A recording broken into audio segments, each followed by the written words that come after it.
이번 시간에는 상가건물 임대차 보호법의 적용인데, 상가건물 임대차 보호법을 알아야 되는 분들이 있죠. 공인중개사 사무소, 그리고 상가 임대업을 하시는 분들, 그 다음에 상가 임차인, 이런 분들은 상가건물 임대차 보호법을 기본적으로 알고 계셔야 됩니다. 그래야 재산적인 피해를 막을 수 있겠죠.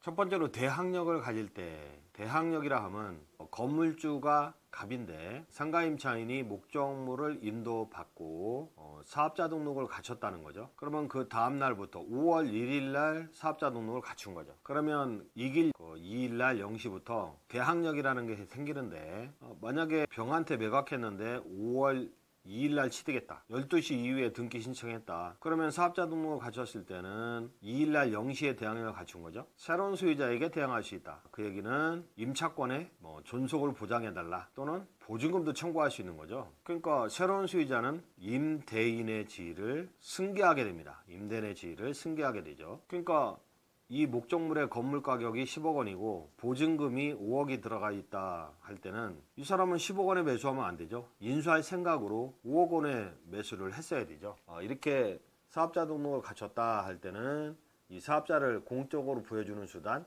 공시수단으로 이해해서, 또는 세입자의 존재를 알고 취득했으니까 세입자에게 보증금 물어줘라, 이런 취지가 상가건물 임대차 보호법의 취지거든요. 근데 5월 1일 사업자 등록을 했는데 이 사람이 5월 1일 날 소유권 이전 등기를 갖췄다. 그러면 사업자 등록보다는 같은 날이죠. 등기를 우선시키기 위해서 2일 0시부터 대항력이 있다, 이렇게 규정되어 있거든요. 그럼 이거는 새로운 소유자가 아니잖아. 그래서 새로운 소유자에게 임차권의 내용을 주장할 수는 없다. 대항력이 없다는 거죠. 같은 날 소유권 이전 등기와 사업자 등록이 이루어졌을 때 아무래도 우수한 공시수단인 등기를 우선시키기 위해서 이길 0시부터 대항력이 있다, 이렇게 규정이 되어 있습니다. 그러면 이길 0시 이후에 대항력을 가질 때 단순 매수인이 또는 증여를 받은 자가 아니라 경매를 통해서 소유권 취득한 사람에게 보증금을 청구할 수 있나요? 자기가 건물을 임차해서 장사를 하고 있는데 경매 처분됐어요. 그래서 경락인이 생긴 거죠. 그러면 경락인한테 대항할 수 있느냐, 그런 식의 문제입니다. 근데 대항할 수 있는 경우가 있고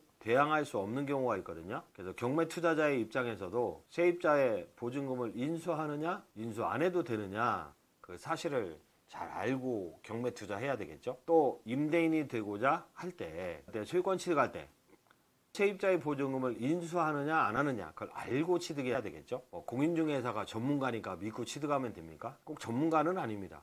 시험에 합격했을 때는 전문가겠지만 공부 안 하거든요. 몇 년이 지나면 까먹죠. 그 다음에 임차인이 되고자 하시는 분은 나의 보증금을 지킬 수 있는지 지킬 수 없는지 그걸 알고 임차인이 돼야 되기 때문에 이런 내용들을 꼭 아셔야 됩니다. 상담 요지를 보시면 2013년 12월 사업자 등록을 신청했군요. 식당을 운영 중에 있습니다.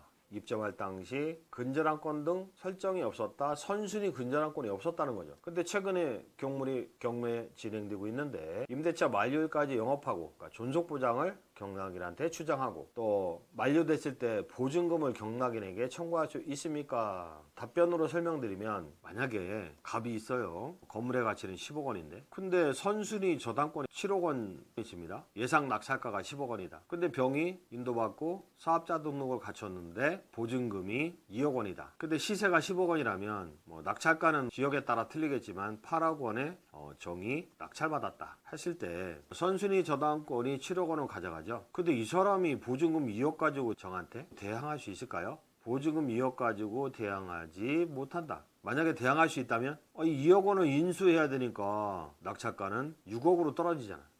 그러면 선순위자가 배당받는데 지장을 받잖아요. 선순위자 보호 취지에서 대항력이 없습니다. 그러니까 6억이 아니라 8억에 낙찰되겠죠. 그러면 선순위자는 배당을 받고 얘는 대항력이 없어요. 만약에 확정일자를 갖추고 있다면 배당을 요구해서 8억 빼기 7억 남은 1억 원을 배당을 받을 수 있을지라도 대항력은 없다. 경락인에게 임차권의 존속보장이나 보증금을 청구할 수 없다는 거죠. 만약에 선순위자가 없다면 선순위 저당권이 없어요. 요 사람이 선순위예요. 요 사람이 대항력이 있다 없다? 있다는 거죠. 선순위 저당권을 보호할 일이 없잖아요. 그래서 대항력의 의미는요, 등기 또는 사업자 등록을 봤을 때 최선순위일 때 의미가 있다. 선순위가 아니라면 경매 시 소멸합니다. 경매가 아니라 매매일 때는 소멸하지 않겠죠. 그러나 경매의 경우는 선순위자 배당받아야 되거든요. 아니 그냥 매매했다. 선순위자 배당 안 받거든요. 배당 안 받기 때문에 대항력이 있지만 경매가 진행됐다면 대항력이 없어요. 선순위라면 대항력이 있습니다. 이런 공부를 하시는 분들은 이해가 잘 안 되시겠지만 이걸 반복해서 들어보시면 취지까지 설명을 드렸기 때문에 이해가 될 겁니다. 답변을 보시면 임대차에 등기가 없어도 임차인이 건물을 인도받고 사업자 등록 신청하면 그 이 길부터 제3자, 경락인이나 새로운 수요자에게 대항력이 생긴다. 그리고 임차인은 상가 건물의 주인이 바뀌더라도 그에게 임대차 관계를 추정할 수 있다. 어느 경우? 선순위자가 없는 경우 그렇다는 거죠. 선순위자가 있어요? 주장할 수 없습니다. 상가 건물의 임대차 보호법에 적용해서 일반인들은 그렇게 생각하죠. 주택임대차나 상가임대차의 경우에 전입신고나 사업자 등록하고 확정일자를 받으면 무조건 자기 보증금은 보장이 된다. 오해를 하시는 분들이 있는데 전입신고나 확정일자를 갖췄다 하더라도 한 푼도 못 받고 쫓겨나는 경우가 많습니다. 그래서 확정일자를 받으면 보증금이 안전한 경우도 있고 안전하지 못한 경우가 더 많죠. 예를 들어 보면 건물의 가치가 10억 원이다. 부동산 인도받고 주민등록이나 주택의 경우 상가는 사업자 등록하고 확정일자까지 갖췄다 할 때 이게 5월 1일자로 동시에 이루어졌다. 경매로 취득했다든지 일반 매매를 했다든지 새로운 소유권 취득자가 생겼다. 그러면 이 전입신고는 내가 임차인이요 하고 공시하는 공시수단 따라서 새로운 수요자에게 대항할 수 있죠. 존속보장해달라. 보증금도 새로운 수요자에게 청구합니다. 근데요 이게 최선순위일 때는 안전합니다. 그러나 최선순위가 아닌 경우가 문제되죠. 이게 비가 있고 5월 1일자로 부동산 인도받고 주민등록 또는 사업자 등록하고 확정일자도 갖췄다. 이런 경우가 많죠. 근데 만약에 보증금이 5억이다. 건물이 시세가 6억이고 예상 낙찰가가 3억이다. 그러면 대항력이 있다면 새로운 수요자한테 5억 받을 때까지 못 나가.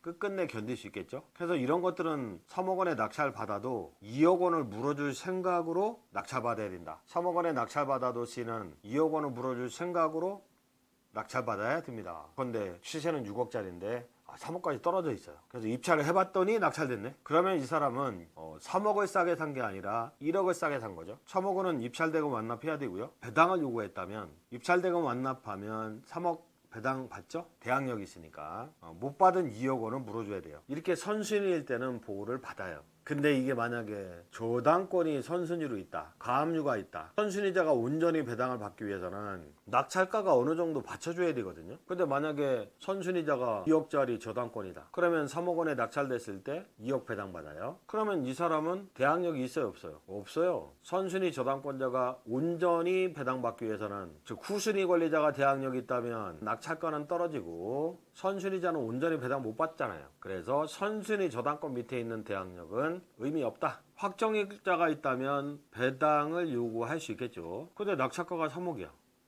2억 배당받고 이 사람은 1억밖에 배당을 못 받겠죠.